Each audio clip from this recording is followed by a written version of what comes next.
Hello friends, चलते आज बनइबा जह्नी भजा। फास्ट आम 500 ग्राम जह्नी की ताको चोपा छड़े की भल से धोईदबा। एबे जह्नी की आम गोल गोल करी काटिबा। आगे जह्नी की चोपा छड़े देबे, तापरे जह्नी की धोइबे। कहीं जह्नी की काटिकी धोइले जह्नी रो पानी बाहर। आगे धोईदेले किसी भी पानी बाहर ना। एबे हमर जह्नी कटा सरीगलानी।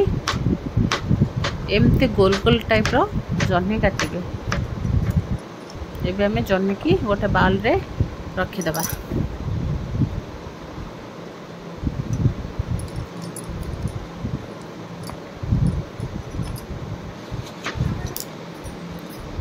तापर हमें दुईटा पियाज को चोपा छड़े की ताको भी टिके मोटा मोटा साइज रो काटिदबा पियाज को। एबे हमें जह्नी की पियाज सहित मिसेदबा। एबे हमें गोटे कढ़ई बसईदबा। कढ़ई गरम हो गला परे गोटे स्पून तेल, सुखिला लंका दुईटा, गोटे स्पून जीरा, तापर किसी भूसंग पत्र फुटीगला काटिकी रखिथिबा पियाज जह्नी की आमे पकईदबा कढ़ई के। एबे कढ़ई की एबे गोलेबा। एबे किसी लुण हलदी आमे पकोने।